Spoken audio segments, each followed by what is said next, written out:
Good afternoon, folks. This is Rob Chappell, executive editor at Madison 365, with a special report on the Democratic primary campaign for Wisconsin governor.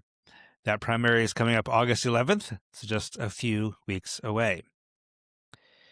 The campaigns filed their July campaign finance reports yesterday, and it appears that Lieutenant Governor Sara Rodriguez's campaign has a discrepancy of over $570,000 between its January and July finance reports. Not sure what that means exactly or how it happened. It doesn't necessarily imply any wrongdoing, but it is very unusual. Stick with me, and I'll explain it the best that I can. I have reached out to the Rodriguez campaign a couple of times and to the Wisconsin Ethics Commission, and will update you if I hear back. I have also spoken with a few people I know who work in campaigns who helped me understand that, yes, this discrepancy is very unusual. As you're probably aware, the Rodriguez campaign has had some campaign finance issues just this week.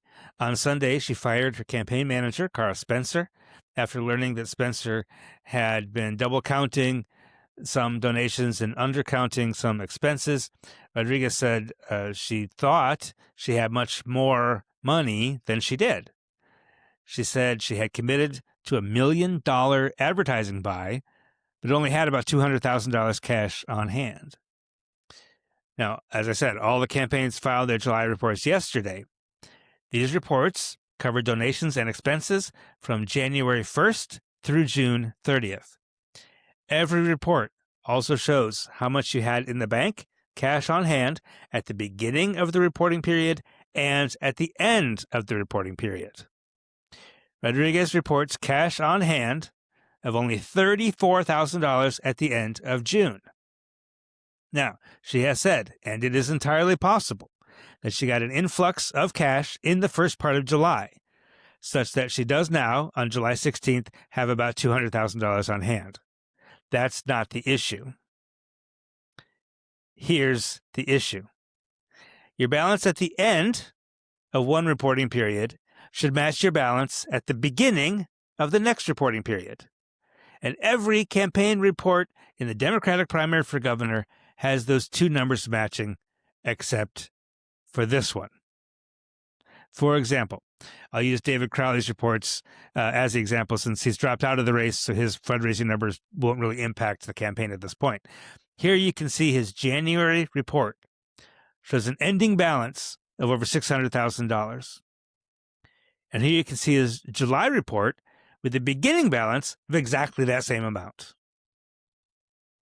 Now, let's look at the Rodriguez campaign reports. This is the Rodriguez January report, which shows an ending balance of just over $600,000, roughly on par with David Crowley's cash on hand at that time. But here's the July report, just filed yesterday, showing a beginning balance of $29,000. That's a discrepancy of more than $570,000. I am told that sometimes a check will come in on January 3rd, dated December 29th, and that could throw the balances off a little. But that's also why you have 2 weeks to file these reports, to reconcile things like that. I talked to 3 different people who work on campaigns, all of whom said they could not think of a reasonable explanation for a discrepancy of this size. I will say WisPolitics.com, the political news website, did review the January report earlier this week before the July report came out, and found that there were several, maybe more than several, maybe a lot of donations that were clearly double counted.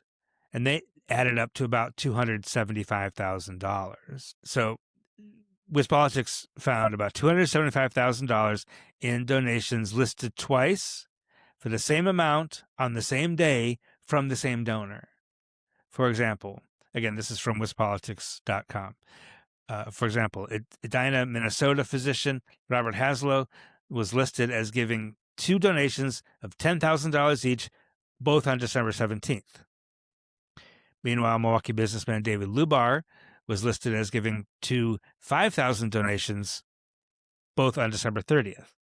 So the chances are each of those donations was only made once, but for some reason listed in the finance report twice and counted in that cash on hand balance twice. Again, WisPolitics adds all this up to about $275,000, which is still nowhere close to the $570,000 discrepancy that we're seeing between these two reports. So I can't speculate as to what happened. Beyond that maybe double counting, without looking more closely at all the transactions. And I want to be clear, this doesn't imply any wrongdoing, any nefariousness, anything like that. I will expect that the campaign will file amended reports at some point to reconcile these discrepancies. It's just a very strange thing to find. I will continue to work on this story and report what I find. So watch Madison365.org and our social media channels for updates. Thank you for watching. Enjoy the rest of your day.